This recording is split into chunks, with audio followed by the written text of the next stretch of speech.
Assalamu alaikum warahmatullahi wabarakatuh. Huu ni utabiri wa moja kwa moja, na niweze kutoa tu angalizo. Huu ni utabiri ambao wa moja kwa moja, utabiri ambao unatabiriwa pasi na kutumia jina la mtu yoyote au kutumia vinasaba vya mtu yoyote. Hivyo moja kwa moja yaweza utabiri huu usimuhusu kila mtu moja kwa moja, ama naweza nikasema mambo yote yatakayozungumzika hapa sio kwamba yanakuhusu wewe. Kwa hiyo chukua kile ambacho kiko upande wako, alafu kile ambacho tunaona akiendani na wewe wala akiwiani, basi muachie mwenzio, hicho ni cha mwenzio. Kwa hiyo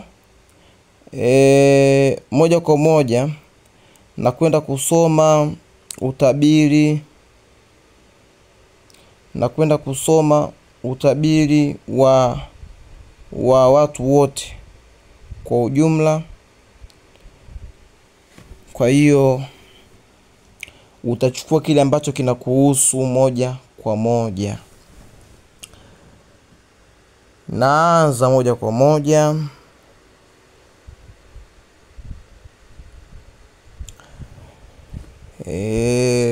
Wewe umekuwa ni mtu wa bahati au umezungukwa na bahati. Kama unavyoona hapa, kuna moto, kuna upepo, pana kila kitu, udongo, pana maji. Hii ni ishara kwamba mtu umezungukwa na bahati. Pamoja na kwamba umezungukwa na bahati, bado maisha yako unayapeleka kwa kubahatisha. Yaani wewe ni mtu mwenye bahati, na hilo wewe walifahamu na walikubali, na wala mimi sijawa mtu wa kwanza kukwambia au ijawa mara ya kwanza wewe kusikia hili. Lakini maisha yako pia yamekuwa yakiendeshwa kwa bahati. Maana yake moja kwa moja maana yake kuna sehemu unafeli, na katika huko kufeli ni kutokuchukua hatua. Lakini pia katika upande mwingine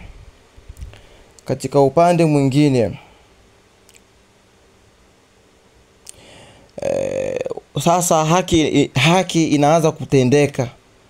Yaani sasa umezulumiwa sana, ama kipindi cha nyuma umekuwa ukizulumika, umeonewa, umekosewa haki, umevunjiwa heshima yako, ama pana wengine wamechukuliwa mali zao, pana watu wengine haki zao wamevunjiwa heshima zao, pana watu ambao wamedhalilishwa, wamemwagwa damu zao, wamepigwa, na wengine wameuliwa ndugu zao. Sasa ni muda wa judgment. Kuanzia sasa ni muda wa kalima.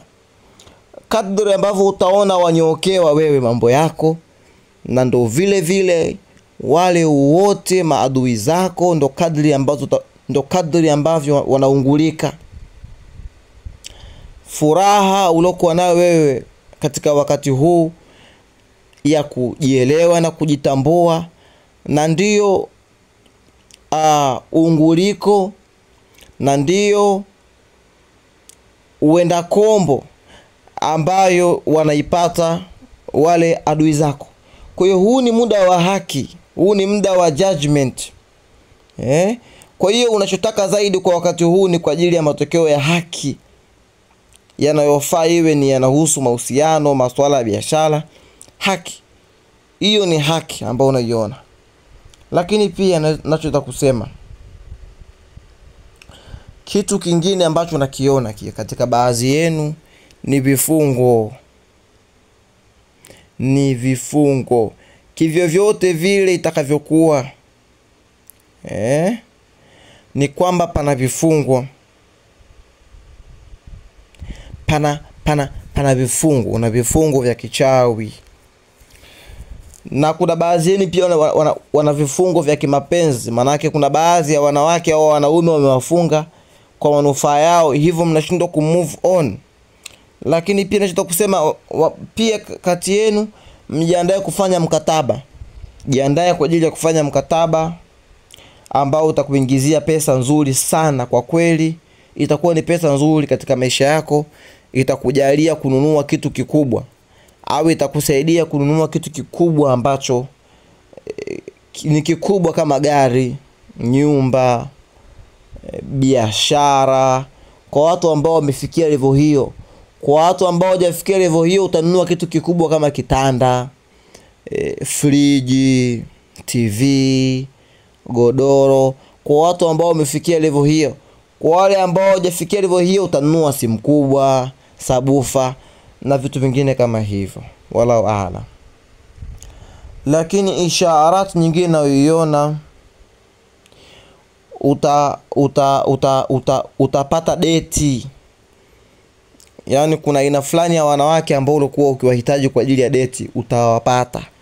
Lakini angalizo, wala taqrabu zina innahu kana fahishatu wa sa'a sabila.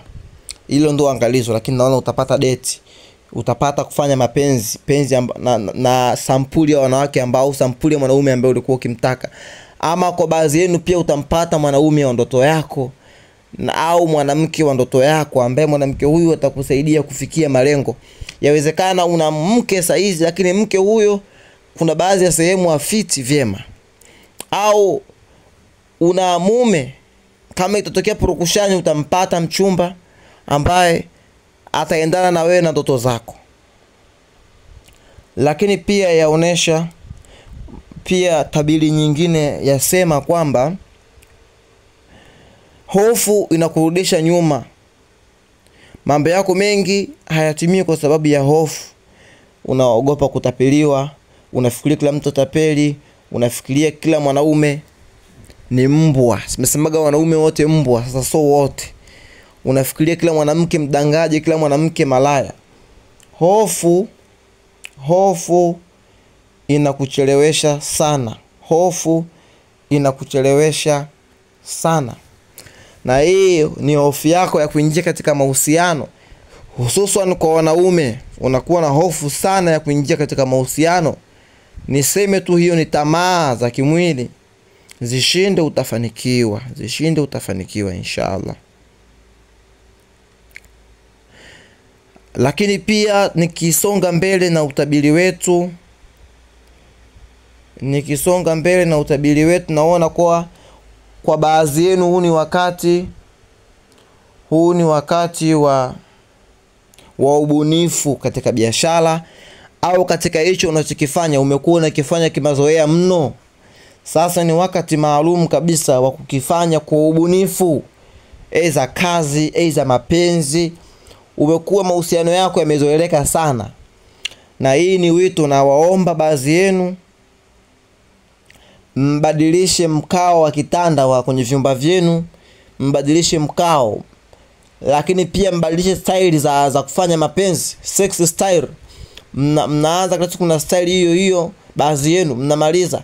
Kitu hii inawachosha nyinyi. Kuna mwenza wako ana hizo shughuli zinamchosha. Jaribu kuwa mbunifu kwenye mapenzi. Kama ulikuwa uogi, oga kwanza. Badilisha upande wa kitanda. Kuwa mbunifu tu. Piga mswaki, badilisha mtindo wa nywele, badilisha mtindo wa mavazi. Jaribu kubadilisha, utapata mafanikio. Jaribu kubadilisha baadhi ya mambo. Ingiza ubunifu kwenye mambo yako. Badilisha cover za gari au badilisha sofa za hapo kwako, ili uweze kufanikiwa zaidi. Lakini pia naona mmoja wenu anajiandaa kupata mtoto ama anafikiria kupata mtoto. Lakini pia kuna mwingine ana mpango wa kuanzisha kazi mpya, biashara, kuunda kazi mpya ama fursa ya biashara. Na kuna mtu ambaye pia ana mfumo, anahitaji kuanza kwa ubunifu biashara yake, naona pia. Lakini pia tarajia kupata furaha kwa wingi, na nakuhakikishia hilo.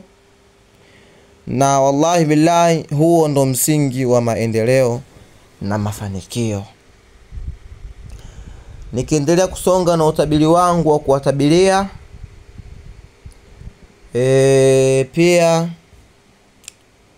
pia moja kwa moja naona kifo. Pia kifo hakimaanisha atakufa mtu. Kuna baadhi ya tabia zako fulani ilikuwa ngumu kuziacha, yani utaua baadhi ya mambo tena kwa ghafla. Yani kama kuna baadhi ya watu walikuzoea huwa mnachukuana mnakwenda mnakunywa pombe, utajikuta tu au jisikii kuamiliana nao, yani ujisikii kushirikiana nao tena. Utajikuta tu wewe yani ghafla tu umechange, alafu wao wanakushangaa na wewe pia unajishangaa, lakini unasema ndivyo ilivyo.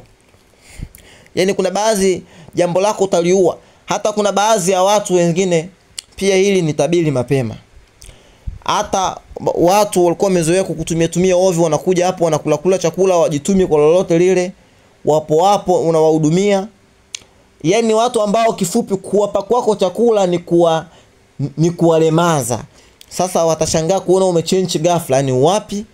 Yani umbadilisha mfumo ghafla wa maisha yako. Yani mko mnachukua na mtu mnakwenda kunywa pombe au mnafanya mambo fulani, anajikuta tu umechange, huoni tena kwamba ile jambo lina umuhimu kwako. Naam.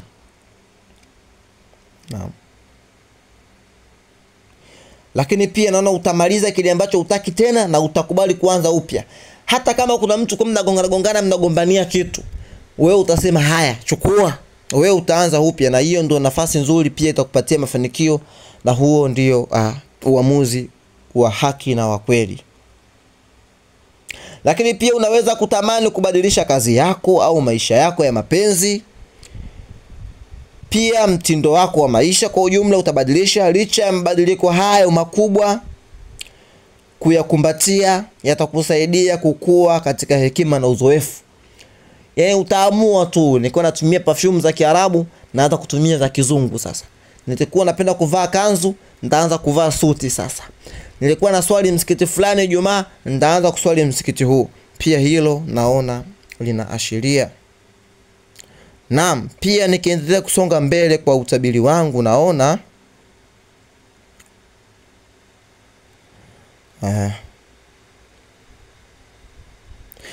una wasiwasi kwamba utajiuza kwa thamani ndogo na kukubaliana na kitu ambacho hujisikii nacho vizuri. Yani subhanallah, umekuwa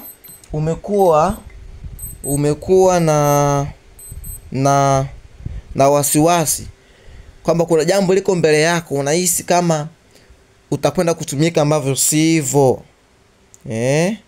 Lakini pia unaweza kuwa unaangalia nafasi ya subhanallah, unaangalia nafasi ya kazi au biashara, lakini unahoji jinsi ya maadili yalivyo. Yani unahisi nafasi ya kazi sawa, lakini pia hii kazi nikipata wataniruhusu kweli nikaswali dhuhur ikiingia, au nikaswali al-asr, lakini wataniruhusu kweli nivae haya majuba? Hii kazi kweli je, wataniruhusu mimi kazi hii? Labda mimi na msimamo wangu, au wataniruhusu niende na mtoto, au wataniruhusu niwe natoka saa 8 mchana? Unahuo kujiuliza. Kwa hiyo naona unajishauri na unahisi kama utahukumiwa. Inawezekana hukumiwa usiipende. Naam. Lakini pia nikisonga mbele katika utabiri wangu kukutabirieni, naona baadhi yenu jua litawaangazia, na mimi sinisahau. Jua litawaangazia, ni wakati wenu wa mafanikio na furaha juu ya furaha. Lakini pia utajisikia ujasiri na umejaa nguvu. Ni wakati wa kusherehekea pamoja na marafiki wapendwa, labda kufurahia sikukuu yenye mafanikio yawezekana, au birthday, baadhi yenu kufurahia birthday, ama kupanua biashara au upanuzi wa kichwa, ni elimu, kuhitimu mafunzo fulani. Lakini pia kwa baadhi yenu ni wakati wa raha na habari njema kuhusu watoto. Maana kuna wakati wenu wapo watu watapata watoto au washapata watoto, wataendelea kujisikia furaha wakiona wale watoto, au kutungwa kwa mimba na kuzaliwa kwa mtoto aliyetamaniwa sana.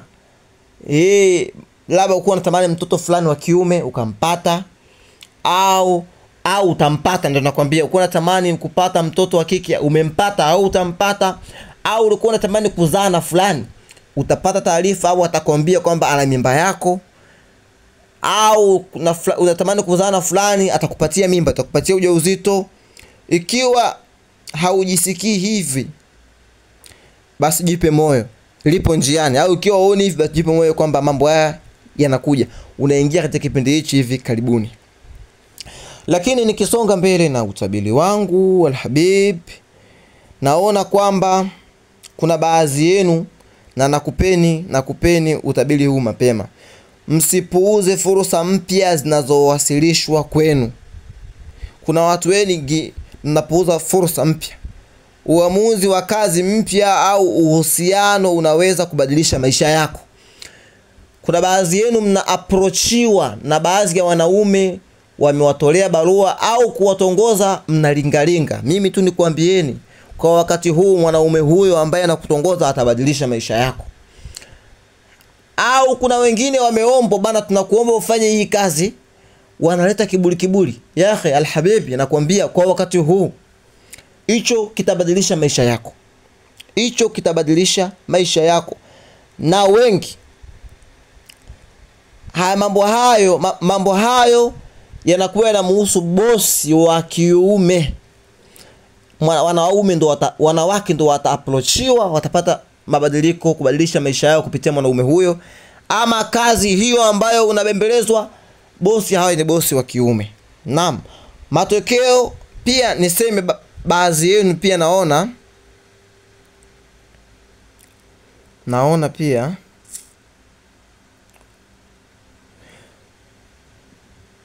kwamba msikatae mabadiliko, wakati mabadiliko ni muhimu kwa wakati huu.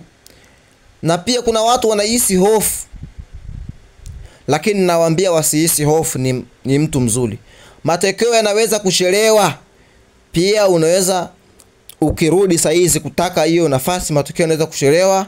Walakin huu ni wakati wa kuchukua hatua chanya na usifanye uzembe. Wallahi billahi, usifanye uzembe. Lakini pia haki itatendeka. Hii inajirudia. Maamuzi yataenda kwa niaba yako, haswa kuhusu ubia, kama watu mtaka mfanye ubia au masuala ya kisheria.